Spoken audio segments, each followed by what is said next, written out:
Por desgracia, la Iglesia ha estado muchos siglos olvidando un poco tal vez la Biblia por miedo desde la crisis del siglo XVI. Ya por fin, con el Concilio Vaticano II, hemos podido recuperar la lectura, la interpretación profunda de la Biblia. Aunque ahora tenemos también otro peligro, y es que los autores, los estudiosos que tanto investigan sobre la Biblia, pues pueda parecernos que la Biblia es para ellos, es cosa de expertos, y solamente los expertos pueden saber y hablar de la Biblia. No, la Biblia está escrita para el pueblo de Dios. Tenemos que leerla nosotros, ayudándonos de los expertos, ayudándonos de los santos, ayudándonos de los que rezan mucho, pero para el pueblo de Dios. Todos tenemos que leer la Biblia, vivir la Biblia y evangelizar con la Biblia. Os invitamos en este vídeo a repasar este documento precioso que ha intentado recuperar la Biblia en la vida de la Iglesia. Dei Verbum, la palabra de Dios, del Concilio Vaticano II. Bienvenidos.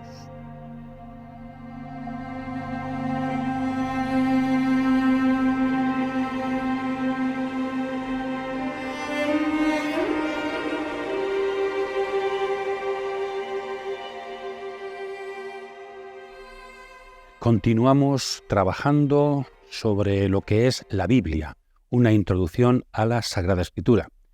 Y aprovechamos también de vez en cuando para saludar a todos aquellos que estamos unidos gracias a las redes, gracias a Internet, en este Cautivados por la Palabra. Agradecemos profundamente vuestros comentarios, vuestro apoyo y seguimos siempre siendo comunidad orante, creyente que camina, rezamos unos por otros, para que la palabra nos siga uniendo entre nosotros y nos siga uniendo también, sobre todo, con Jesucristo. Hemos dedicado unos vídeos a trabajar sobre el aspecto literario de la palabra, el aspecto geográfico, el aspecto histórico, en el fondo el aspecto humano, que es muy, muy importante y a veces se olvida. Pero ese aspecto tan importante de la palabra de Dios no es el único. La Biblia es fundamentalmente esto mismo, palabra de Dios, dirigida al hombre. Queremos ahora hablar de la dimensión divina, la dimensión espiritual de la palabra de Dios, de la Biblia. En la Biblia, a través de acontecimientos humanos, de palabras humanas, de historias de personas, el Señor nos está hablando para entrar en comunión con el hombre y salvar la historia de la humanidad. Para introducir teológicamente lo que es la Biblia, creemos que lo mejor que podemos hacer es seguir un documento del Concilio Vaticano II. Seguramente hay quien piensa que es, teológicamente hablando, el mejor documento de la historia de la Iglesia. Eso es, cada uno opina. Es Dei Verbum, la Constitución Dogmática sobre la Divina Revelación, del día 18 de noviembre del año 1965. Uno de los últimos documentos que se firmó, que se escribió en el Concilio Vaticano II. Lo podéis encontrar fácilmente en Internet y os invitamos a que lo bajéis y muy despacio lo vayáis leyendo en estas explicaciones. Dei Verbum, la palabra de Dios. Concilio Vaticano II. Vamos a ver un poquito el esquema general, los capítulos de este precioso documento en torno a la revelación y la Biblia. Después de un primer punto, que sería el proemio, una especie de prólogo precioso, introducción, tenemos 6 capítulos en este documento. El primer capítulo nos habla de la revelación, naturaleza de la revelación. Es decir, el punto de partida, el trasfondo, no es la Biblia. La Biblia no se estudia directamente, sino en el contexto más amplio de lo que es la revelación de Dios al hombre y su transmisión. Es el capítulo primero, los números 1 al 6, es la divina revelación. Luego explicaremos. Capítulo segundo es la transmisión de la revelación. La revelación es histórica, empieza y acaba, pero Dios quiere que esa revelación llegue a todos los rincones y a todas las historias. Por eso la revelación se transmite, transmisión de la revelación. Y aquí se habla de la tradición, la escritura y el magisterio. Aquí se empieza a hablar por vez primera de la Biblia. Entonces vemos que la escritura hay que comprenderla en relación con la tradición y el magisterio en el contexto más amplio de la transmisión de la revelación. Escritura y revelación no se identifican, sino que la escritura es un momento fundamental, es un aspecto esencial de la transmisión de la revelación. Y una vez que ya se ha hablado de la escritura, los siguientes capítulos se dedican solo a la escritura.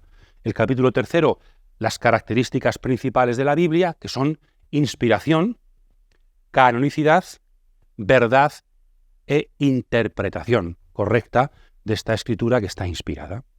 Después ya es como un zoom, ¿verdad?, que se va viendo cada vez Antiguo Testamento, capítulo 4, Nuevo Testamento, capítulo 5, y luego un capítulo fundamental, porque todo esto el concilio no quiere ser una reflexión teórica sobre la Biblia, sino que lo que le importa es la presencia de la Biblia en la Iglesia, la Sagrada Escritura en la vida de la Iglesia. Hemos estado quizá algunos siglos, hemos hablado aquí muchas veces de esto, ¿verdad?, debido al miedo al protestantismo, hemos estado muchos siglos pues un poquito con la Biblia y nos hemos perdido mucho. Entonces el concilio quiere recuperar esa centralidad de la palabra de Dios, de la Biblia, en la vida de la Iglesia, en todos los aspectos de la vida de la Iglesia. Este es el esquema, precioso esquema, donde aparece ya en el esquema correctamente comprendida la Biblia en el contexto más amplio de la revelación de Dios.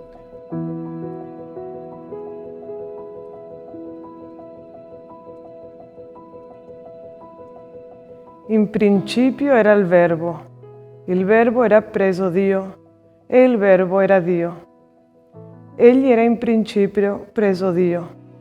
Tutto è stato fatto per mezzo di Lui, e senza di Lui niente è stato fatto di tutto ciò che esiste. In Lui era la vita, e la vita era la luce degli uomini. La luce splende nelle tenebre, ma le tenebre non l'hanno accolta.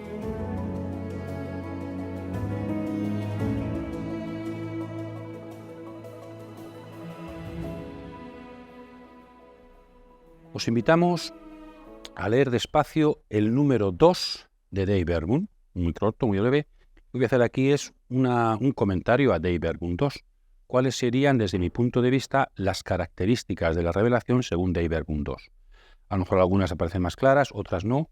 Quizá alguna podéis añadir, os invitamos a algún comentario para añadir algunas características de lo que es la revelación de Dios a los hombres.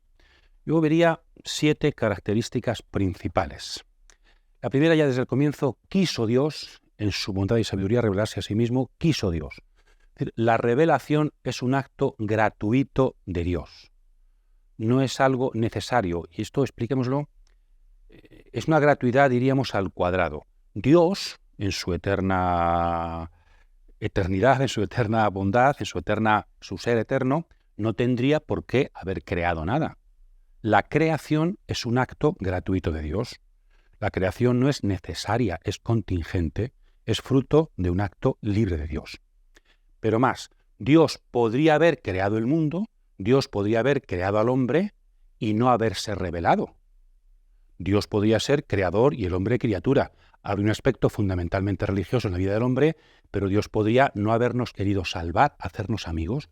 Es decir, esta revelación sobrenatural es un plus a la creación. Una vez que Dios crea, libremente no es necesario al ser humano que Dios se le revele. Por tanto, la revelación es un segundo acto de gratuidad y de amor por parte de Dios al hombre. Es verdad que desde el principio la teología cristiana cree que Dios creó al hombre para luego revelarse, que Dios creó al hombre para luego salvarlo. Pero son dos dimensiones, y por eso es un doble agradecimiento que tenemos siempre que estar con respecto a Dios. Hemos sido creados y podríamos no ser. Y una vez que hemos sido creados, además hemos sido llamados a la amistad íntima con Dios, a conocer la intimidad de Dios. Ahí debe situarse la revelación. Es decir, la importancia de la libertad de Dios, la importancia de la iniciativa de Dios, la importancia del amor gratuito de Dios por sus criaturas. Primera característica fundamental de la revelación. En segundo lugar, ¿cuál sería el objeto principal? Dei Verbum resume en 2 dimensiones el objeto principal de la revelación. ¿Qué revela Dios? Dios se revela a sí mismo y el misterio de su voluntad. 2 cosas que tienen mucho que ver. Dios se revela a sí mismo tal como es. Dios revela su intimidad. Naturalmente podríamos haber conocido la existencia de Dios, pero la intimidad de Dios solamente podemos conocerla por revelación. Pues Dios ha querido revelarnos su intimidad. Y también el misterio, palabra bíblica muy importante, paulina, utilizada por el concilio, el misterio de su voluntad. Es decir, ¿cuáles son sus planes? Sus planes de salvar al hombre y llevarlo consigo a la eternidad. Entonces, estas 2 dimensiones, ¿verdad? Que en el fondo el misterio de sus planes no es sino que entremos en comunión con lo que Él es. Entonces, la revelación de sí mismo y el misterio de su voluntad tienen mucha relación, porque el misterio es que compartamos en comunión lo que Dios es eternamente. Es objeto doble de la revelación, Dios y el misterio de su voluntad. Y muy importante, la carta a los Efesios, capítulo 1, ¿verdad? Dicen algunos que son ese es el texto clave de la eclesiología y de la teología del Concilio Vaticano II, Efesios capítulo 1. Después, el carácter o la dimensión trinitaria de la revelación. Aparecen el Padre, el Hijo y el Espíritu. Si Dios quiere revelarse a sí mismo, Él es Trinidad. Entonces, no solamente se nos revela como Trinidad en cuanto a contenido, sino que el actor principal, el sujeto de la revelación, es Dios Padre, Dios Hijo y Dios Espíritu. Dios se revela tal y como es. Dios actúa en la historia tal y como es. Pero si no tenemos en cuenta al Espíritu, si no tenemos en cuenta al Hijo o al Padre, no acabamos de comprender los caminos de Dios y lo que está haciendo Dios. La implicación del Dios Trinidad en la revelación, dimensión trinitaria de la revelación cristiana. Cuarto, seguramente es el más novedoso, el más importante según algunos autores de todos, por lo novedoso que es, la dimensión dialogal o la dimensión amistosa de la revelación. Este es un aspecto que en los últimos siglos de la teología no era del todo tenido en cuenta, y el Concilio ha venido un poquito a recuperarlo en un acercamiento más a la dimensión bíblica, al origen bíblico del concepto de revelación. ¿Qué significa carácter dialogal y amistoso? Por ejemplo, podemos leer Juan 15, pero también textos sobre Moisés, ¿no? Donde dice que Dios le hablaba como con un amigo, ya no os llamo siervos, los llamo amigos. Entonces, el carácter amistoso. Hasta en estos últimos siglos, la teología subrayaba mucho el carácter de contenido de la revelación. Dios nos revela cosas, aunque sea a sí mismo. Dios nos revela historia, ideas, salvación, personas, pero sobre todo el objeto de la revelación. Aquí lo que se subraya es que a la hora de revelarse importa mucho lo que Dios revela, pero importa tanto como eso el hecho de que Dios se revele. Yo siempre pongo el siguiente ejemplo. Imaginaos que alguien ha estado en Roma, ¿no? Y se ha encontrado con el Papa y vuelve a su país y cuenta a la gente. Hay dos formas de contarlo. Imaginaos, dice, he estado en Roma y me han dicho que en la Iglesia hay mucha esperanza. Hay muchos signos de esperanza en la Iglesia universal. Así. ¿Y quién te lo ha dicho? Me lo ha dicho el Papa. ¿Veis? Esta forma de contar las cosas, lo que importa es lo que me han dicho. Y luego, ¿quién me lo ha dicho el Papa? Bueno, pues bien. En cambio, otra forma de contarlo sería, he estado en Roma y he visto al Papa. He visto al Papa. He estado con el Papa. He estado con él saludándolo. ¿Y qué te ha dicho? Pues me ha dicho que hay esperanza en la Iglesia, que hay... ¿Veis? Es lo mismo, pero ¿qué se subraya en esta segunda dimensión? Lo importante, lo más importante, no es lo que el Papa me ha dicho, que es importante, sino que ha sido el Papa el que me lo ha dicho. ¿Qué es más normal si uno ha estado en Roma? ¿Que cuente de la forma primera o de la forma segunda? ¿Verdad que es más normal de la forma segunda? Es decir, ¿qué es más importante, lo que me ha dicho o que he estado con él? Pues quitad al Papa y poned a Dios. ¿Qué es más importante, lo que Dios nos revela o que es Dios mismo el que se está dirigiendo a mí como persona, tratándome como persona? Entonces, en la revelación no es solo importante el objeto, que es muy importante, sino que Dios mismo quiere hablar conmigo y dialogar conmigo. El tema de la conversación es fundamental, pero es mucho más importante, o al menos es lo mismo de importante, el hecho de que Dios se digne a hablar conmigo. Entonces, recuperar esta dimensión es fundamental para la fe y para la teología. Aplicando, por ejemplo, a la oración. Cuando vamos a rezar, a veces nos fijamos solamente en qué me ha dicho Dios, si salgo lleno o menos lleno de ideas o de sentimientos o de sensaciones. Eso es importante, pero lo situamos aquí. Y a menudo, incluso en la oración, tenemos poco en cuenta esto. Lo más importante es que he estado un rato con Dios. Es como si voy a ver al Papa. Lo importante no es lo que me diga, sino que he estado con el Papa. Les tengo una foto con él.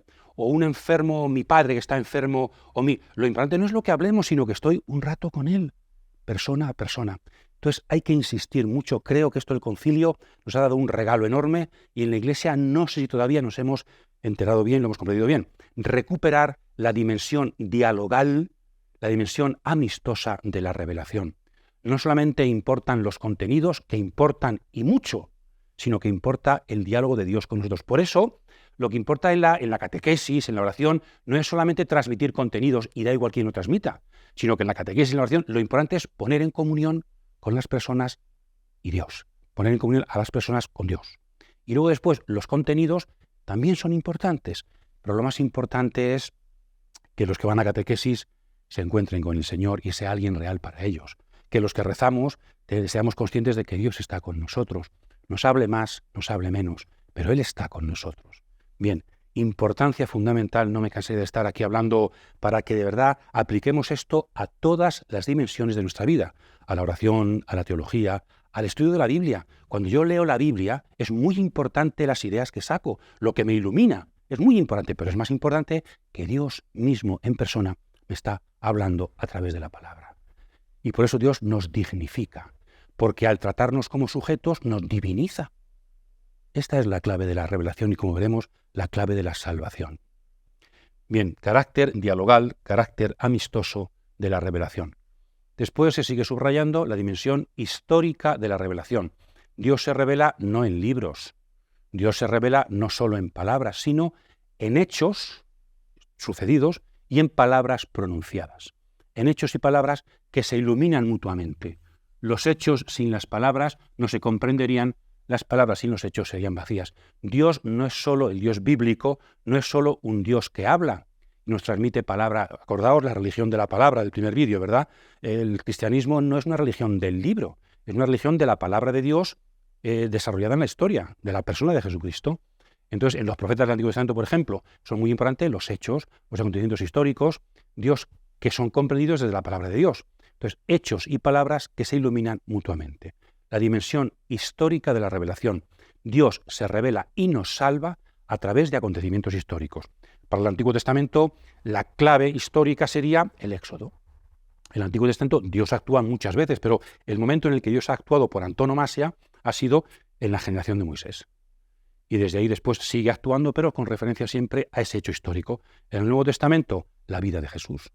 Esa es la clave, y sobre todo el misterio pascual, donde Dios ha actuado de forma definitiva y de ahí vive todo el cristianismo, ¿no?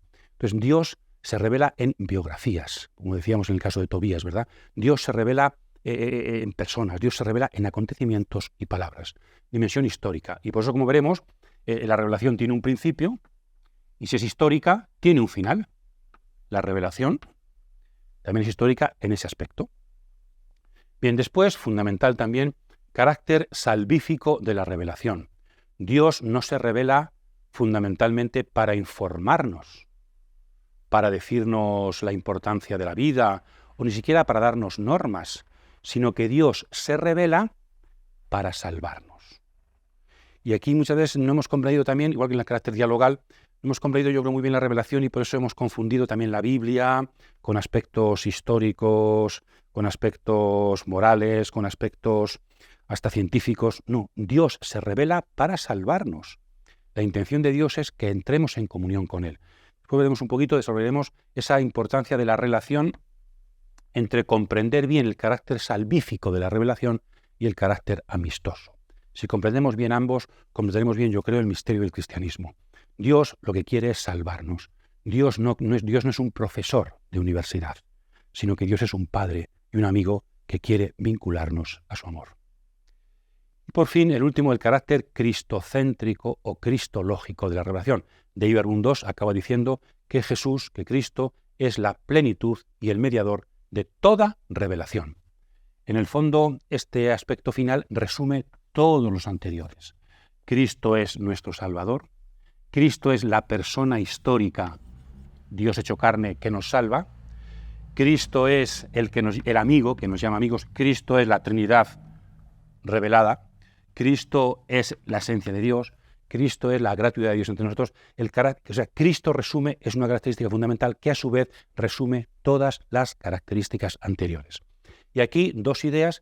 La primera quizás es más fácil de entender, Cristo como plenitud de la revelación. Dios se revela en los profetas, se revela en la historia de Moisés, se revela en Abraham, se revela. Y la última y más grande revelación en Cristo. Cristo es plenitud de revelación. Pero también Cristo es mediador de toda revelación. Si Dios se revela en Abraham, ahí estaba Cristo también. Si Dios se revela a Adán, o se revela en la época de Noé, ahí estaba Cristo. Todos los santos padres lo tienen muy claro, y San Pablo también. Jesucristo no es solamente ese momento histórico de su vida en Nazaret y en Jerusalén, sino que Cristo, el Verbo eterno de Dios, encarnado por nosotros, es también mediador de toda revelación. No olvidemos que Cristo es la palabra de Dios.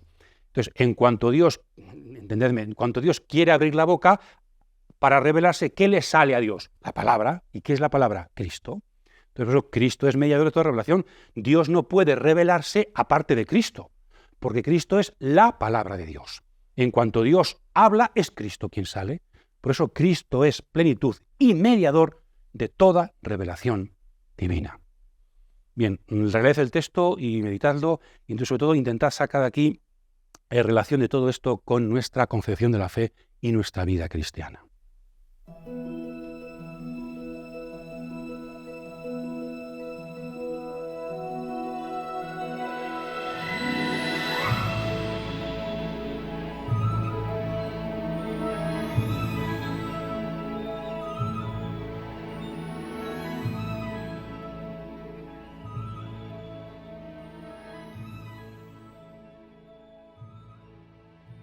Permitidme una pequeña digresión sobre esta relación entre la dimensión amistosa de la revelación y la dimensión salvífica de la revelación. Y pues esto no pretende ser totalizante, ¿no?, sino una pequeña reflexión. Según el concepto que tengamos de revelación, así veremos su relación con lo que es la salvación. Fijaos, la revelación, si lo que prima, lo más importante en la revelación son las ideas, diríamos los dogmas, entonces, ¿qué es la salvación? La salvación sería conocimiento. Dios nos dice lo que tenemos que conocer para salvarnos. No es algo de ahora, siempre ha habido ese concepto gnóstico, gnosis significa conocimiento en griego, la idea gnóstica de la salvación. La salvación es obra de personas que saben, es una cuestión esotérica, ¿verdad? Una cuestión de que te introducen en un misterio, que no es para todos. Bien, la salvación como conocimiento. ¿Por qué? Pues porque la revelación es ideas. Es una relación extrínseca entre revelación y salvación. Lo que me salva no es la revelación. La revelación me dice aquello que tengo que alcanzar para salvarme. Lo que me salva es el conocimiento de lo que Dios me ha revelado. La revelación es un requisito necesario, pero no es la causa última de la salvación, que es mi conocimiento. Esta idea, pues a veces podemos tener también nosotros. A ver, ¿es importante las ideas? ¿Son importantes en la revelación? Claro. Aquí la cuestión es que las ideas serían lo esencial. La salvación como conocimiento, la revelación privilegiando solamente las ideas. Otra idea, otro concepto de revelación, que quizás está más cerca de nuestra fe religiosa, ¿verdad?, es Dios revela las normas, la moral, para que si lo cumplimos, nos salvemos. Es una idea, diríamos, una concepción farisea, con la que luchó San Pablo, de la revelación y de la salvación. Dios, o también pelagiana, Dios nos propone el camino que si lo recorremos, si lo cumplimos, nos salvamos. Aquí hay también una relación extrínseca entre revelación y salvación. La revelación no nos salva, es un requisito fundamental, pero lo que nos salva es el cumplimiento de esa revelación. Sucede como en el primer caso, las normas son importantes, la moral es fundamental, como las ideas. La cuestión es si eso es lo más importante de todo y si la esencia de la revelación es Torá, es ley, o si la esencia de la revelación es conocimiento. En cambio, la Biblia parece, y el Concilio Vaticano II nos ha redescubierto, nos ha vuelto a poner en primer plano, esa dimensión fundamentalmente amistosa de la revelación, donde sin olvidar las ideas, sin olvidar las normas, lo que importa es la revelación como comunión. Dios, revelándosenos, está entrando en comunión con nosotros. La fe, por tanto, no es acoger ideas ni cumplir normas. La fe es recibir a una persona que nos llama a la comunión.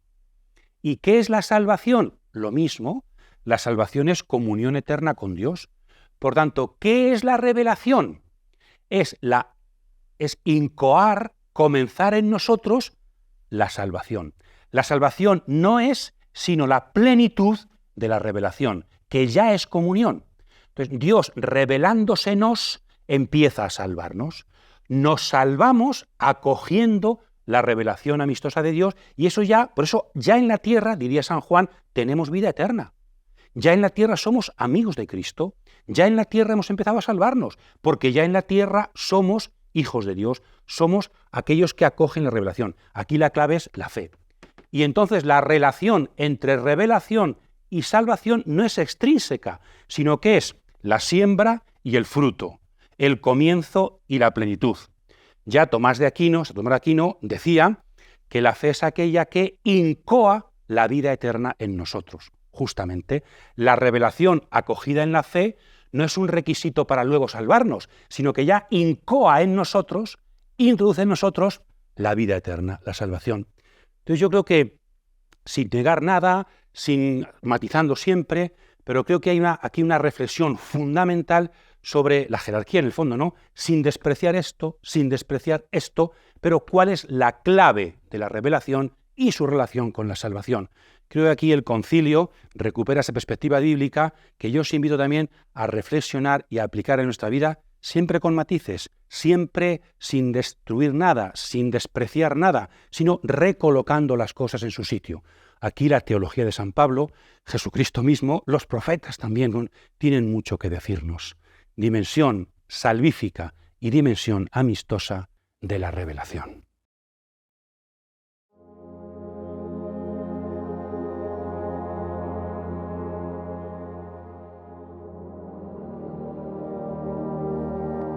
Proprio per questo, anche noi ringraziamo Dio continuamente, perché avendo ricevuto da noi la parola divina della predicazione, l'avete accolta non quale parola di uomini, ma com'è veramente, quale parola di Dio che opera in voi che credete. Voi infatti, fratelli, siete diventati imitatori delle chiese di Dio in Gesù Cristo, che sono nella Giudea, perché avete sofferto anche voi da parte dei vostri connazionali, come loro da parte dei giudei.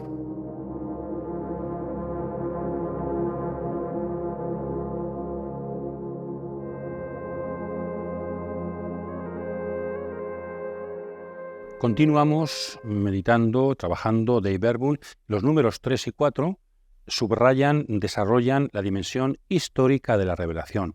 La historia de la salvación, que siempre hemos visto, ¿verdad? La historia de la salvación, la historia sagrada. La revelación se desarrolla en la historia. La pregunta que podríamos hacernos antes de nada es, ¿cuándo comienza y cuándo termina la revelación? ¿Con quién comienza la revelación? ¿Con los profetas? ¿Con Moisés? ¿Con Abraham? ¿Qué diríais vosotros? ¿Y cuándo termina? Bien, pues también aquí, como siempre, la teología nos enseña a matizar. Tenemos que hacer matices. Y parece, vosotros miradlo, que el texto de Dei Verbum dice lo siguiente, que es clave, yo creo, en la teología católica. Hay una primera dimensión que es el testimonio que Dios da de sí mismo en las cosas creadas. Pero eso todavía no es una historia de la salvación. Todavía no es... Le hemos puesto el punto cero. A través de la creación, Dios se revela. Entonces, el hombre, por naturaleza, puede conocer al Creador. Y el texto fundamental es Sabiduría 13. También después recogido por Romanos, capítulo 1.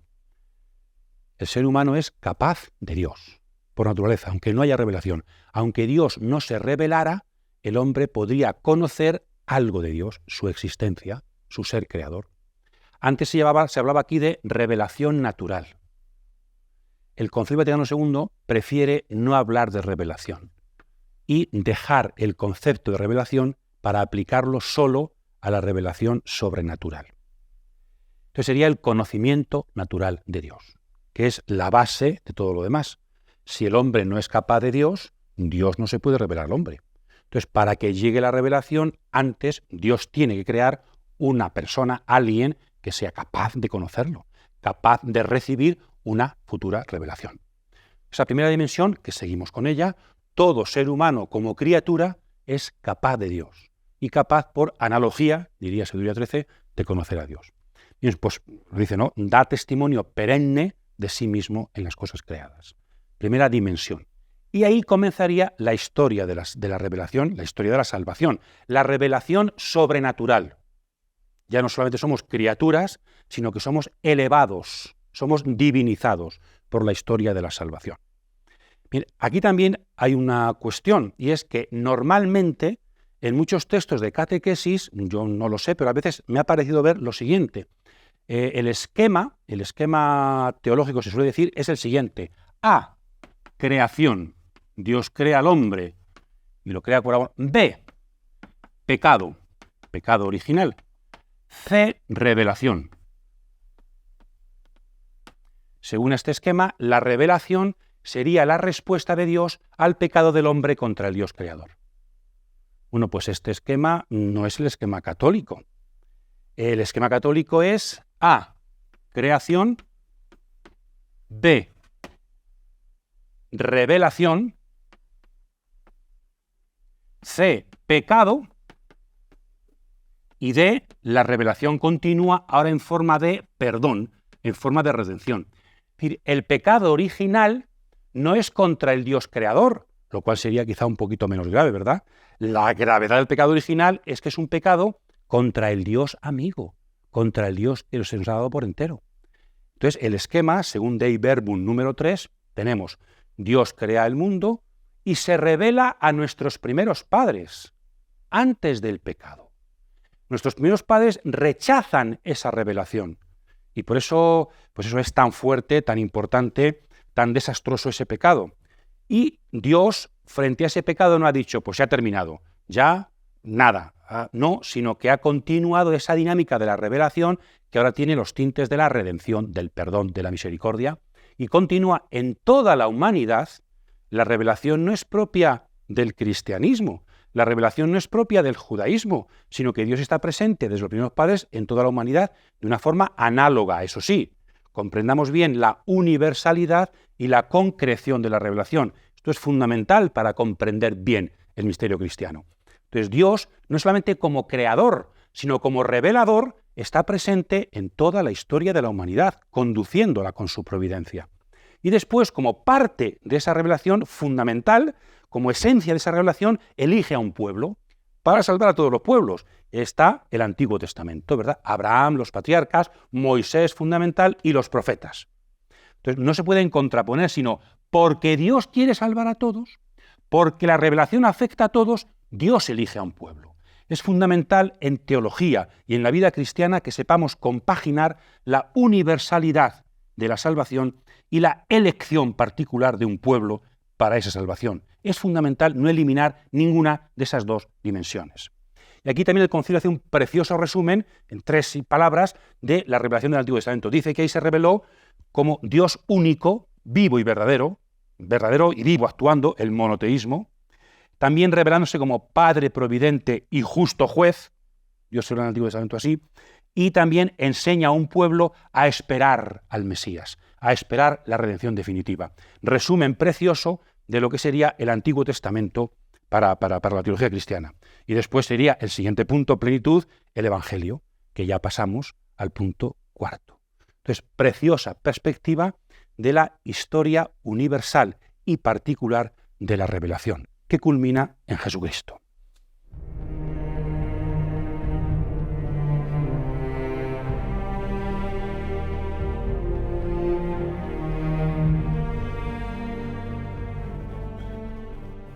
Ed egli disse loro: sciocchi e tardi di cuore nel credere alla parola dei profeti. Non bisognava che il Cristo sopportasse queste sofferenze per entrare nella sua gloria? E cominciando da Mosè e da tutti i profeti, spiegò loro in tutte le scritture ciò che si riferiva a lui. Quando furono vicini al villaggio dove erano diretti, egli fece come se dovesse andare più lontano. Ma essi insistettero: resta con noi perché si fa sera e il giorno già volge al declino.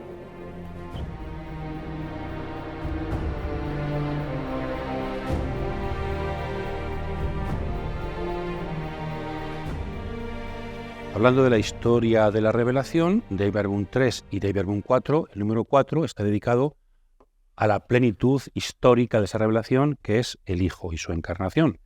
La revelación plena es Jesucristo encarnado. Él está en toda revelación, pero una vez que Él se pone delante, se encarna, se hace presente, la revelación se plenifica. Aquí es muy importante el fondo, hay más textos, pero los fundamentales creo que son 3. Habiendo hablado Dios antiguamente por los profetas, en esta última etapa nos ha hablado en un Hijo, ¿no? El Hijo, Hebreos 1, 1, 2. O también el prólogo de San Juan, fundamental, la palabra existió desde el principio, la palabra se ha hecho carne y hemos contemplado su gloria. Es un resumen de la revelación. O también muy interesante el diálogo con Felipe. Felipe, quien me ha visto a mí ha visto al Padre. Jesús es la presencia del Padre. Jesús en persona es la revelación del Padre. Entonces, como siempre en Dei Verbum, es un texto teológico, pero muy, muy, muy bíblico. Está impregnado de citas bíblicas. Es un gran homenaje a la Biblia en forma, en contenido, en trasfondo. Y se nos dice, bueno, pues en el Hijo resplandece la revelación plena del Padre. ¿Y en qué el Hijo en concreto? Bueno, pues sobre todo en su persona. Aunque Jesús no hablara, aunque Jesús no actuara, aunque Jesús... su persona es, lo de Felipe que hemos dicho, ¿no? Su persona es la transparencia del Padre. No se puede ver al Padre sino a través de Jesús, porque Él es la palabra, la presencia del Padre. Pero luego, concretando, pues a través de sus palabras, Jesús revela al Padre y nos salva a través de sus palabras, las parábolas, los dichos sapienciales, tantas palabras, ¿verdad? Dijimos antes, revelación en obras, gestis verbisque, obras y gestos, obras y palabras, pues también en sus obras. Las obras de Jesús no solamente son para demostrar sus palabras, que serían la revelación, las obras son también reveladoras. ¿Qué obras en concreto? Pues hace no solamente milagros, sino otro tipo de signos y señales, ¿verdad? Por ejemplo, comer con pecadores, elegir a los 12, la higuera... O sea, todo eso también revela quién es Jesucristo, quién es Dios, en las obras de Jesús, en sus... También como los antiguos profetas, ¿verdad? Que hacían gestos simbólicos. En palabras y obras Jesús nos revela a Dios. Y sobre todo, dice Dei Verbum, el momento revelador por antonomasia es el misterio pascual. Jesús revela a Dios de forma definitiva y se revela a sí mismo muriendo y resucitando. De hecho, en San Marcos, un poquito en Mateo y Lucas también, pero en San Marcos, el que dice el centurión cuando ve morir a Jesús, verdaderamente este hombre era hijo de Dios. Entonces se revela quién es Él. O en San Juan dirá, cuando levantéis al Hijo del Hombre sabréis que yo soy. Es decir, se revela como Dios mismo. Jesús muriendo. Es el acontecimiento revelador por antonomasia con la resurrección. Sin resurrección la muerte no sería un acontecimiento revelador. Entonces el misterio pascual es la clave de la revelación. Y no termina con la resurrección, sino que después con el envío del Espíritu Santo. Es decir, la generación apostólica forma parte de la revelación. La teología antigua decía que terminaba la revelación no con la muerte de Cristo, sino con la muerte del último apóstol, lo cual es bastante correcto, aunque el Concilio Vaticano II no ha querido decir ese dato concreto de la muerte del último apóstol, sino que la revelación continúa en esa etapa del Espíritu y la etapa apostólica, que es la etapa apostólica y justo postapostólica, cuando se escribe también el Nuevo Testamento.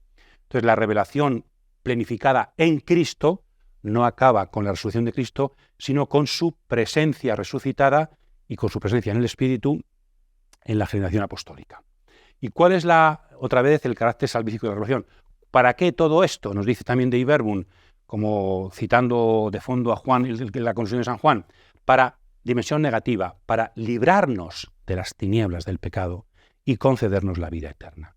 Jesús se revela, todo el Evangelio ha sido escrito para que creamos y creyendo tengamos vida eterna. Entonces, redimirnos y salvarnos, superar las tinieblas y concedernos la luz, superar la muerte y darnos la vida eterna. Esta es la finalidad de la revelación, la salvación, que es participar de la vida misma de Dios. Y por eso aquí hay una especie de postdata interesante.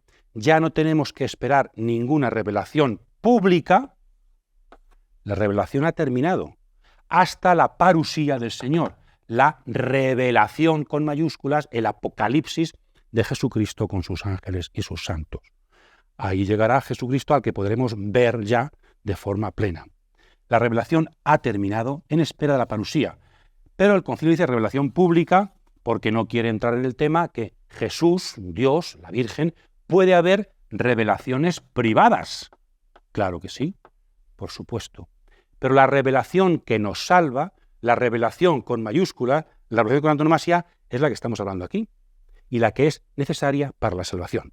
No podemos poner a la misma altura estas revelaciones, aunque sean verdaderas, con la revelación de Jesucristo y de la historia de la salvación. Tiene un matiz, yo creo, muy importante para centrar bien nuestra religiosidad católica. La revelación pública ha terminado en espera de la parusía. Y en este ínterim pues puede haber ayudas y revelaciones privadas, pues que pueden ayudar también a comprender mejor esa revelación y a salvarnos. De hecho, Juan de la Cruz comprendió muy bien esto y dice que con Cristo Dios se quedó como mudo. ¿Por qué? Porque nos lo ha dicho todo. Dios ya no puede amarnos más. Todo su amor está en Jesucristo. Dios ya no puede hablarnos más. Nos lo ha dicho todo en Jesucristo. Podemos nosotros ir comprendiendo cada día más, eso sí, el misterio de Jesús. Pero de parte de Dios, Él ya lo ha dicho todo.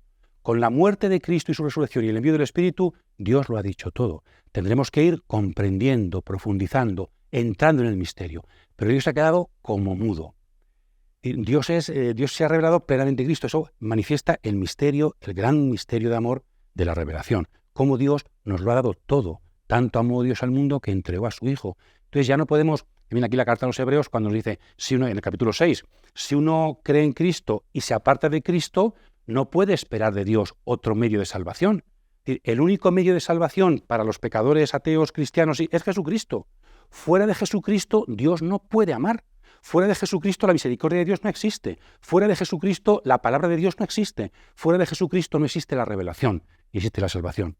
Eso es muy importante, ¿no? Jesucristo lo es todo. Jesucristo no es un medio más por el que Dios, no existen otros medios. Todas las mediaciones de los santos, de la Virgen, tienen que centrarse en Jesucristo. Jesucristo es, dice San Pablo, el único mediador entre Dios y los hombres. Todas las demás mediaciones son preciosas, buenas, importantes, entendidas desde el único mediador. Jesucristo, mediador en el sentido, algún día quizá hablaremos de la carta a los Hebreos, preciosa, ¿verdad?, en estos vídeos. Jesucristo es el mediador que nos hace bajar plena la palabra de Dios y el mediador que nos lleva a nosotros plenamente hacia Dios, en la dimensión descendente y ascendente de la mediación. Entonces, todo lo ha dicho Dios ya con Jesucristo y en Jesucristo está nuestra única posibilidad de salvación y de conocer a Dios.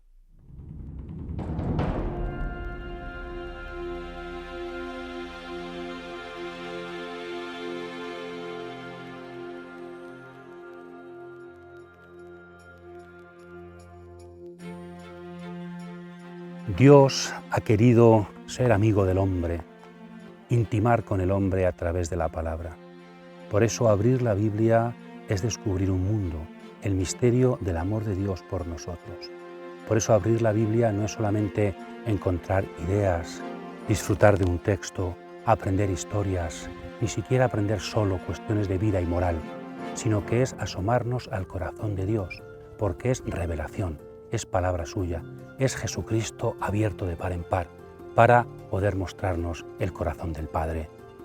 Feliz trabajo con la palabra, que siempre veamos esta perspectiva de estar escuchando el latido del corazón de Dios en las palabras bíblicas, desde las que Jesucristo, la palabra de Dios, nos sigue hablando. Feliz semana a todos.